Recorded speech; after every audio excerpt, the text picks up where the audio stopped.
السلام عليكم ورحمة الله وبركاته. ሽማግሌዎችን ሰብስበው መሽቡባ ነው ሸባብ ነው አልገባኝም።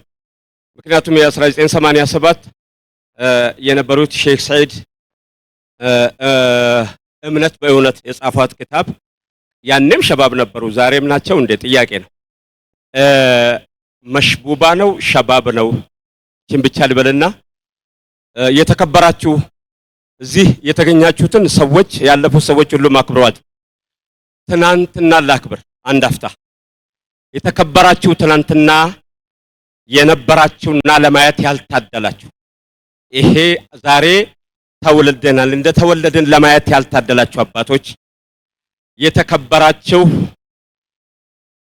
አሻራ ሳርፋችሁ ያለፋችሁ ሰዎች የተከበራችሁ ከነጃሺ እስከ የት ልበል እስከ ዛሬ ልበል ለማንኛውም እና አላህ ጀዛችሁን ይክፈላችሁ። አሁንም አለን ለማለት ነው። የለንም እንኑር ማለትና አለን እንቀጥል ማለት የየልቅል ስለሆነ 1987 አንድ እናት ብሔር ብሔረሰብ ስመሰረት የማይረሳ ምናልባት ማህበረሰቡ አይቶቱን አላዩን አላውቅም እና ከሽናሻ ከምናምን ተብሎ ሁሉም የየራሱን ባህል ሲያቀርብ የቀቤና ብሔረሰብ ተብሎ አንድ እናት ይቀርባሉ። ያኝ እናት ሉ ቁርአን የተጻፈበት ቢስሚላሂር ረህማኒር ረሂም አልሐምዱሊላሂ ረብል ዓለሚን የምለውን ባል አድርገው መጀመሪያ ላይ የተሰለፉት እሳቸው ናቸው።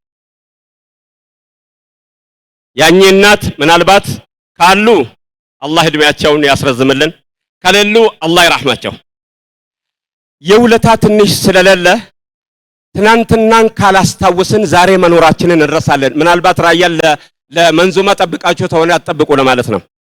ትናንትናን ማስታወስ ግድ የሚለን አንዳንድ ጊዜ በግ ጉልበት ለማግኘት ወደ ኋላ ይሄዳል። ወደ ኋላ ይሄድና ጉልበት ለማጠናከር የሆነ ነገር ይዞ ይመጣና ከመጋጨው አካል ጋር ይጋጫል። ለመጋጨት እያዘጋጀው አይደለም። ለማንኛውም ትናንትና ማስታወስ ለነገ ማንነታችን ይረዳል። ማን አልፎ አሉ ምናልባት ቅድም ጧት ፊልሙ ላይ ከፊልሙ ቀጥሎ አንድ የሆነ ልጅ ያቀረበው ወጣት ትናንት ይሄ ማህበረሰብ እንድገኝ ሰዎች ስራ ሰርቶ ነው ይሄ እንድኖር የመጣው አባትህ የሆነ ነገር ሰርቶ ነው ያቀረበው። ሁለት ሰዎች ብቻ ነው ለንገረ ሙፍቲ ስራጅ እዚህ አዲስ አበባ የነበሩት ቃዲ የመጀመሪያ ቃዲ የነበሩና ሙፍቲ ጎማ ይሄ አይዋ አውለት ደቂቃ አንድ ደቂቃ ይበቃኛል። ሙፍቲ ጎማ አንድ ላይ ተሰብስበው አንድ ላይ ሁለት ሆነው ፓስፖርት ተከለከሉና ቁርአን እዚህ ከደዌ ነው የተነሱት። ሙፍቲ ጎማ ያረር ናቸው፣ ሙፍቲ ስራጅ ወሎ ወረባቦ ናቸው። ሁለቱ ዕልም አይደለም ለመቅራት ሄዱ። ቁርአንን እንዴት አቀራር የቁርአንን አቀራር ለማምጣት ወደ ካይሮ ለመሄድ ፓስፖርት ተከልክለው በግራቸው በዚህ በጋምቤላ አድርገው እዛ ሲሄዱ በወቅቱ ጀማል አብዱል ናስር ይከለክላቸዋል። ሰርቲፊኬት ከሌላቸው አትገቡም ይሏቸዋል። ከዛም ማድረግ አለባቸው ወደ ሶሪያ ይሄዳሉ። ሁለት ሆነው ወደ ሶሪያ ከሄዱ በኋላ ሁለቱ ሰዎች ሶሪያን ለመቅራት አይደለም ሄዱት። ሶሪያኖቹ 2 ዓመት ነው ያስቀሯቸው እዛ ዩኒቨርሲቲ ውስጥ። 2 ዓመት ካስቀሩ በኋላ ኢጃዛ አግኝተው ወደ ካይሮ ሲመለሱ ግብጽና ሶሪያ በወቅቱ ተጣልቶ ነበሩ። የሆነ በመሃላቸው ነገር ተደርጎ ነበር። ቀጥታ ወደ ግብጽ መግባት ስላልቻሉ ወዴት ሄዳሉ? ጋዛ ሲሄዱ ፓስፖርት ስለሌላቸው ሁለታቸውም 6 ወር እስር ቤት። አሁን እነዚህ አባቶች ናቸው የሰጡት። ስለዚህ እነዚህ ሰዎች መፈጠራቸውን ባዩ ኖሮ ምን ያደርጋል? ማንም የለም። ውለታቸው ያልተረሳ መሆኑን ነው።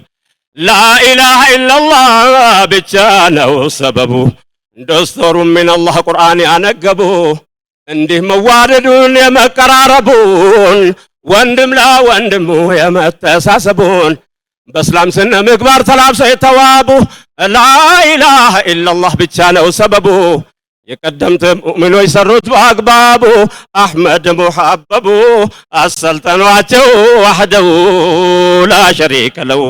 የመጨረሻ አንድ ብቻ ማሳሰቢያ ጥያቄ እያለኝ ነው። ሰዓት የለንም እያለኝ ነው። ወጣቱ ምን ይፈልጋል ዛሬ ላይ ማግባት?